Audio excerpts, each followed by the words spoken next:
John. We got a telegram from some lady friend of yours, a Bonnie something or other. Something you ain't telling me? Bonnie McFarland. She's a friend. Mm. Saved my life when I went after Bill and nearly got myself killed again. Oh, now you two's in the habit of sending each other letters. How very nice. It weren't nothing like that. What's it say? I don't know. I can't... Well, you know I can't read. Give it here. You read that thing out loud? I ain't hiding nothing. Dear Mr. Marston, stop. Need corn sacks. Stop. Emergency. Stop. Weevils and moths ate entire county supply. Stop. Can you help? Not exactly the most romantic request now, is it? I guess not. She saved your life, you say? Yes, ma'am. Well, then you're gonna have to help her and her family out. We've got a plentiful supply of corn sacks over near the silo. About the one thing Uncle didn't manage to have stolen while we was gone. Okay. Hurry back, John. And John, what's she like? You know. A little bit like you, I guess. She's a woman in a man's world.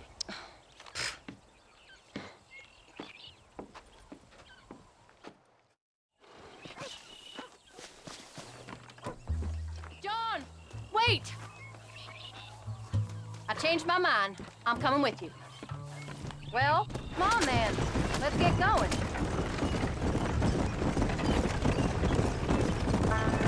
I don't think I can let you go off again without me. Fair enough. I'm glad of the company. You only had to ask. Ask? I was waiting for you to ask me. I thought you'd want to keep an eye on the boy. Oh, while you were off cavorting with cowgirls in the next county? I don't think so, John Marston. You only just got home. That Jack has seen enough of me for a lifetime. So, is she married? This Bonnie McFarland? No. What does she look like? I don't know. Pretty normal, I suppose. Normal? What? Normal like me? No. Normal as in 2 eyes, mouth, nose, that kind of normal. Besides, ain't no woman fine as you. A little flattery. Now we're finally getting somewhere. If you find yourself in a hole, the first thing to do is stop digging. Another pearl of wisdom from John Marston. I sure do miss those. I never took you for the jealous type, Abigail. I ain't jealous so much as curious. You heard what she wrote. It's just some corn. She saved my life, and she was decent enough to me, so I owe her this much at least. Come on. How did she save your life anyway? She found me half dead on the side of the road and took me to the doctor. Most folks would have left me there. Half dead from what? Bill didn't take so kindly to me visiting unannounced. Bill never did like surprises. How was he? Same as he was when we left. Angry and dumb. Taking his revenge out on the world. People down there was really scared of him. Of Bill? You gotta be kidding me. He was only frightening if he was afraid of dumb fools. Bill weren't so bad, but when Dutch went crazy, Bill took it hard. For a while, we all thought we'd found something right. A better way to live, but it was just a lie. So you saw before they did. Maybe. But they was still kind of a family. A family that left you for dead. You knew the truth, John, and they hated you for it. Where'd they take you? Who? Those government bastards. Where'd they hold you and Jack? I ain't sure.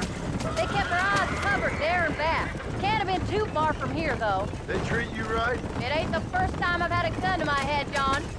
You're forgetting your marriage proposal. Very funny.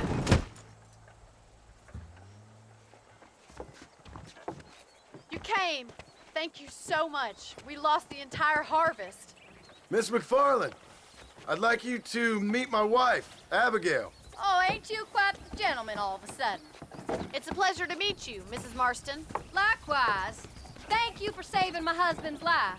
And for teaching the miserable goat some manners, among other things. I didn't teach him anything. I know better than to try to change a man. You should meet my father. Oh, people can change, Miss McFarland. John and I have to believe that more than anybody. This is a decent first harvest for you, John. You should be proud. That's good land you got there. How are you feeling, Mrs. Marston? From what your husband told me, it must have been awful for you. I've been through worse, and I knew he'd be back before too long. He can't cook a meal to save his life. Abigail, in my darkest hours, when I was most homesick, just the thought of one of your rat meat stews kept me pushing forward. Well, about as amusing as a weeping saddle sore, ain't he, Miss McFarland? If you're gonna start yammering about women's work, John, I'd say you might be in the wrong company. I'd say so, too. I never felt so outnumbered.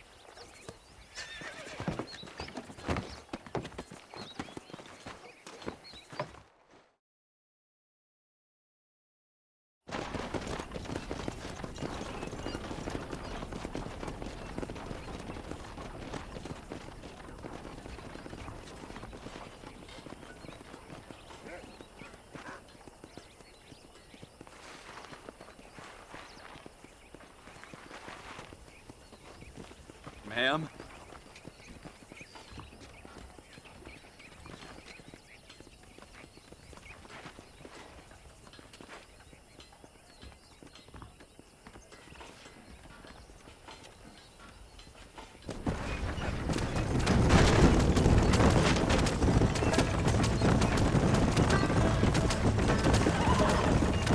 So that was the famous Bonnie.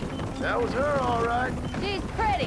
She's normal, like I said. Well, you always wanted to be a rancher. I'd have thought she'd be just your thing. The perfect rancher's wife, if I ever saw one. I already got a rancher's wife. I'm only teasing. I like her, and I'm glad she saved your life. Most of the time, anyway. The McFarlands are good people. She did blush redder than a shepherd's sunset when she saw you, though. I have that effect on women. You've clearly had one too many blows to the head. You ain't wrong about that, Mrs. Marston. That's quite a ranch they got there. That'll be us someday. As soon as we get back on our feet. I don't know, John. How many times can we start again? An outlaw and a working girl. We ain't exactly farmers. We are now. Forget that life.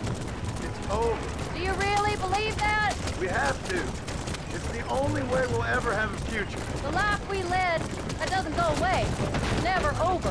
You think those government men are just gonna leave us alone now? The old gang's dead. I did what they asked. And that's it? A life of crime, forget it? We're back together, ain't we? Till they decide you owe them something else. Sometimes I think I was the stupid one for believing I could get out. Maybe Dutch, Bill, and Javier were just being honest with themselves. You ain't perfect, John, and I sure ain't. But you're better than they are. And they were. Pick up the pace, John. I want to get home now. Maybe we can't change. But we gotta try, for Jack's sake. Even if we have to start again 100 times. It's better than going back to what we were. How's Jack doing? Angry, upset. He's been through a lot. I hope he's gonna be all right. It's gonna take time. For a while, his world was safe. Normal, even. Then it got turned upside down again. He ain't saying much about it. I've tried to talk to him. But how do you explain any of this? What do you say when he asks about Uncle Phil and Uncle Dutch? They were family when he was a little boy. He hides away in those books of his. Wouldn't you? It ain't like the real world's done him many favors. He's just been kidnapped. He grew up with the gang. That's no life for a boy. We did our best to protect him. Come on, John. He saw things no boy should see. Well, now we got a chance to make it right.